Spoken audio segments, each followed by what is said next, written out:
Hello once again, everyone. Back to the basement of Dusklight Radio, where I, TJ Lee, the janitor, am stuck recording these many articles for the SCP Foundation in order to gain my freedom and make up for the Purple Crayon Wife incident. With that being said, let's get straight into it. Today's SCP article is SCP-2662. Object class, formerly Euclid, now Keter. Special containment procedures. Containment of SCP-2662 is primarily focused on preventing unauthorized entry into its containment unit. For this purpose, on-site Task Force Tau 9, belligerent bodyguards, has been organized to guard SCP-2662's containment unit and keep track of new religious followings focusing on the worship of SCP-2662. Task Force Tau 9 is formally to use non-lethal methods when dealing with an attempt of unauthorized entry, and now is authorized to use lethal force if necessary. All members of Task Force Tau 9 are to be tested biannually for cognitohazardous influence. As containment of SCP-2662 is completely voluntary, it is currently contained in an enlarged humanoid containment unit with standard safety measures for low-risk humanoids, as detailed in Document 0998-KA. Additionally, SCP-2662 is allowed one copy of a daily newspaper of its choice, a computer, and requested computer games totaling no more than $50 every month. Description: SCP-2662 is a cognitohazardous entity approximately 4 meters in height and 200 kilograms in weight. SCP-2662 appears to be in a vaguely humanoid shape, with approximately 20 additional muscular hydrostats in similar structure to cephalopod limbs attached to its back. These limbs are fully functional and allow SCP-2662 to perform up to 10 different tasks at once. SCP-2662's primary anomalous effect only occurs after long-term repeated exposure, usually by being in the same room as or interacting daily with SCP-2662. Subjects exposed to SCP-2662 for a period of 6 months or longer are at risk of becoming acutely aware of SCP-2662's wants or needs and are compelled to fulfill them. They may also suffer from quasi-psychotic episodes when under stress. SCP-2662 is unable to affect humans that have a 2 or higher MARS, Mind Affecting Resistance Scale, score. SCP-2662's secondary anomalous effect is the spontaneous generation of religious followings at an approximate rate of at least once a month. This generation is involuntary and causes SCP-2662 notable distress. Religious groups generated by SCP-2662 usually focus on attempting to break into its containment unit in order to perform various rituals that are violent and/or sexual in nature. These groups tend to be highly organized and appear to adapt to each failed attempt, despite there being generally no contact between different generated religious followings. Below is an incomplete log of incidents relating to SCP-2662. A full list can be found in Document 2662-I. First up is Incident 2662-07. On 2003, a religious group known as Towards Him successfully broke into SCP-2662's containment.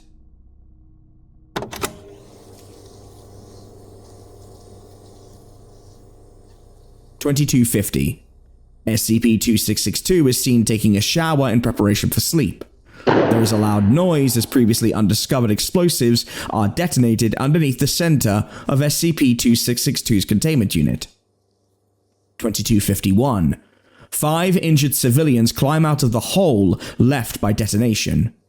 SCP-2662 leaves the shower to investigate the noise. 2252. Agents and notify Task Force Town 9 of a breach into containment. They attempt to suppress the initial 5 civilians unsuccessfully as 5 more arrive with weapons. 2256. After a brief struggle, agents and are pinned down and tied with rope by the civilians. The injured civilians approach SCP-2662. The uninjured civilians stab their hands with knives, masturbate, and then draw unknown symbols on the walls with a mixture of sexual fluids and blood. 2258. SCP-2662 says, "Oh man, come on. That's really not sanitary or necessary," and appears to gag upon witnessing the symbols. The injured civilians successfully corner SCP-2662 in the shower stall. 2259. The injured civilians are seen squeezing blood out of their wounds and rubbing it onto SCP-2662 while singing. SCP-2662 says, "Jesus Christ, stop, please. I just took a shower."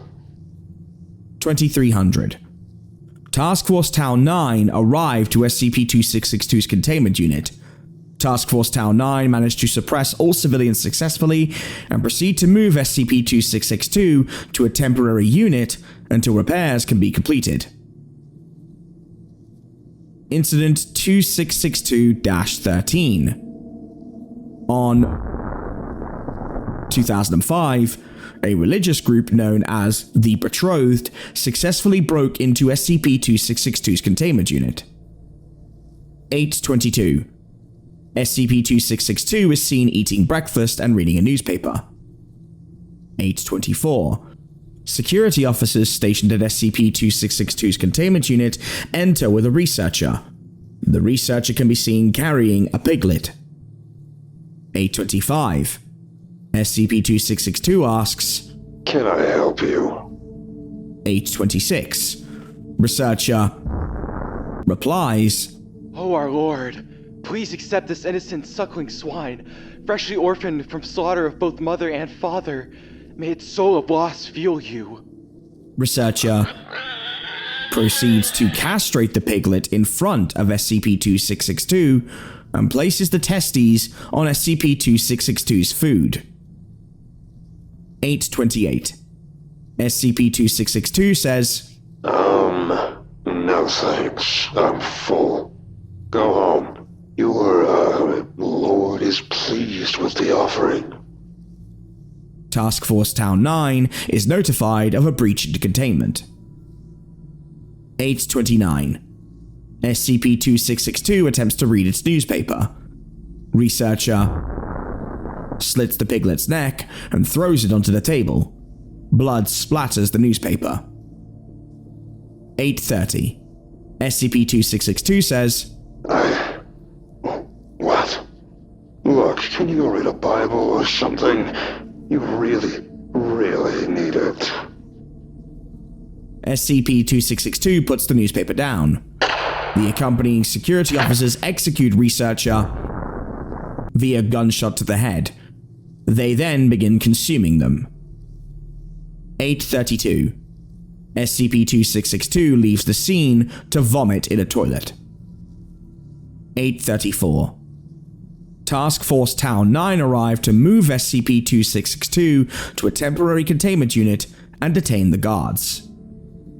After further investigation, all personnel were civilians posing as personnel. It is unknown as to where the whereabouts of the actual researcher and security officers are. Incident 2662-78. On 2014, an unnamed religious group consisting of D-Class personnel and 2 members of Task Force Town 9 successfully broke into SCP-2662's containment. SCP-2662 was redesignated as Keter upon further review of Incident 2662-78. 407. SCP-2662 can be seen sleeping in its bed. 4:10. The entirety of Task Force Tau 9 is called for an off-site mission. Against orders, Task Force Tau 9 chooses to leave 4 of its members behind to keep watch on SCP-2662. 4:15. 2 of the remaining members tackle and lock the other 2 in an unused containment unit. 4:20. A cargo truck arrives on site where SCP-2662 is being kept. 4:25. The 2 remaining members unload the cargo of D-Class personnel. They lead the D-Class personnel to Task Force Tau 9's armory. 4:30. The D-Class and the remaining members arm themselves from the armory and break into SCP-2662's containment unit. 4:31. SCP-2662 is roused. Several D-Class personnel guard the exit to the containment unit, as well as the corresponding hallway. 2662 says, What? Are we moving? I'm not scheduled until next week. 4:35. Agents and the 2 remaining available members of Task Force Tau 9 begin undressing the D-Class personnel that are not guarding. 4:36. SCP-2662 attempts to alert Task Force Tau 9 to no response. 4:37. Agents and begin carving symbols into the buttocks and thighs of the undressed D-Class personnel. The D-Class personnel begin to engage in group sex after being carved. 4:39. SCP-2662 says, What the fuck? Seriously? Now? Look, seriously, can you go find another guard? I hear Buddhism is all the rage. D-Class 99304 attempts to pull SCP-2662 into the group. In response, 2662 says, The fuck? Stop. Seriously? Lord commands you and all that stuff to cut this shit out. 4:40. All D-Class personnel currently engaged in sex cease their movements. They all turn to stare at SCP-2662. Task Force Tau 9 arrive at the off-site meeting point, only to be told no such mission exists. Task Force Tau 9 begin moving back to site. 4:41.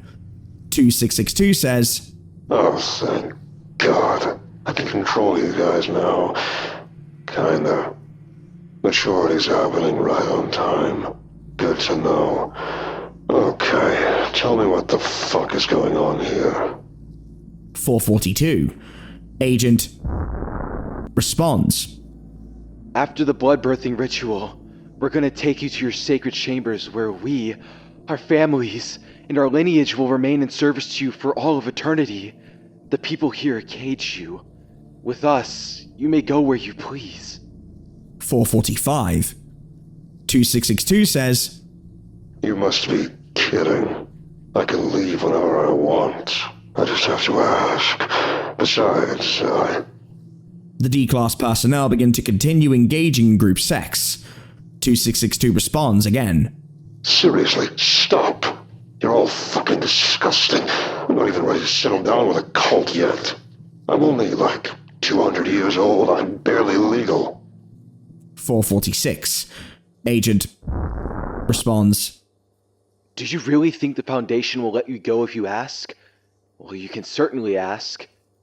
You'll sorely be disappointed, my lord. 4:48. 2662 says, Yeah, well, if it turns out to be the case, I can just wait until I'm strong enough to break out. In the meantime, I'm going to go sit in the bathroom and wait. The rest of you can do your stupid blood orgy. SCP-2662 moves to the shower stall and turns on the water. It sits in the shower stall for the remainder of the incident. Footnotes. SCP-2662 can only affect approximately 5% of the human population and 2% of Foundation personnel. It is therefore considered a low-risk cognitohazard. So, it turns out that the Lord of Darkness, the celestial being that we have all reveled in for nearly 2 centuries, is simply just a guy, or a girl, or an entity, trying to live their best lives, and is obsessed over by a mass group of people that don't seem to fully comprehend what they are dealing with, and won't listen even when guided differently. I'm seeing some similarities here and the purple crayon wife incident, but I don't want to get in trouble, so I'm going to leave it there. This was a story by SoullessSingularity from the SCP Wiki and is licensed under CC by SA. I want to thank all of our personnel for joining me on this. Thanks to Viidith, to We Try Horror, and of course, Dusklight Radio, for allowing me and my purple crayon wife to continue to exist. And now, I'm going to hand things over to the thanks section for our Patreon supporters. I want to give a special shout out to our patrons. You could sign up, it's as little as $1 a month. You get early access content, exclusives, you get to vote in polls, make suggestions, and you get unique features in our Dusklight Radio introductions and outros. First up, our Sturgeonite faithfuls. I want to thank Torin, Reclusive, Imani Boo, Ashwolf Grey, Bad at Names, Satanist Bambi, Mel H, Dark River 17, Mickey Klaus, Jose Ortega, Kessler, Matty, Kissy Dawn, Courtney Worrell, M, Ange, Someone Somewhere, Goth Mommy 666, Boguslaw Smolik, Dave L, Morgan Ra, Super Abyss, Heather G, Amy Woolworth, Vow Was Taken, J.I. Lara, Jack the Lad, Jimmy Ricardo, PRDL12, and Larry W. Our Purple Crayon Eaters, Emily McMullen, Creature Creations, Kit Kiriyama, Emma, Aiden, Becky Sineni, Rory Shamba, Smig, Oliver Yourface, Sudders, PV69, Desert Bluffs, Justy Blue, Paul J. DeSena, Darkness Within, Christian Hatting, Cal Cully Zero, Orphan Yuka, Okami-san, Ian Hancocks, Echo Kane, Gail Allstott, Alex, Ashabel, Phi, Max, and Feeney Von Karma. Our janitors, Marcus Hoyer, Isabel Vladislas, Mima, Razzie Berry Pie, Ryan Moore, Rasari Cardwell, Brianna Elliott, Darktail, Kenza, Oliver Topolok Natale, Alec Hansen, Ali, Art Nightborn, DJ Muffin, Shane Lewis, Dux, Joy Flint Healy, Sabiel Eclipse, Death 31, Heather Cayley, Adrian R, Amy Sean, Arkham Cookie, and Alex Nunez. Our Nightmare Detectives, Kikuhime 1202, Halo Davis, Mama Chewy, Mothman, Melanie Schaefer, Mike, and Fox Clifford. Our Void Walkers, Domine Silvus, Rat Squatch, and Professor Creepypasta. And of course our Blackwell family. That includes Crazy Great Uncle Ven Blackwell, the towering chittering forest shaman, Sabrina Blackwell, the crocheting protector, Bigham's Blackwell, the smallest of them all, Olivia Blackwell, future playwright and thespian, Izzy Blackwell, our bug commander, TJ Blackwell, the ultimate opportunist and identity thief, Delara Blackwell, the pestilence protector and plague doctor of Battenberg, Adela Blackwell and her firemancy, innuendo and illusions, Ethan Blackwell, risking it all for esoteric artifacts and the ire of our extended family, new arrivals Aphrodite and Wojek Blackwell, master armorer, gunsmith and funeral director Ashen Blackwell, writing a sonnet over his latest gun, Jackal Blackwell, don't ask what's inside the sushi, Clue Blackwell, always lurking in the corner of your eye, Tabitha Blackwell, second in swollenness, first in mining for legendary ore, and forever frenemy to our last entrant, Papa Kaio Blackwell, coated in 3 layers of bone armor and ready to defend what he deems rightfully his. We thank all of you for your patronage, your support of the channel, to do new things like this, A special shout out to We Try Horror for both lending his voice, editing this, and providing the blended visuals. A shout out to SirGorke for the original visuals you'll see on Dusklight Radio. To Spirit Voices, Viidith, and 242 Reads for being a part of this production. And of course to Epidemic Sound for all the music that you're hearing, which is licensed and under fair use. Thank you so much, and I hope to see you in the next video. Long live Dusklight Radio.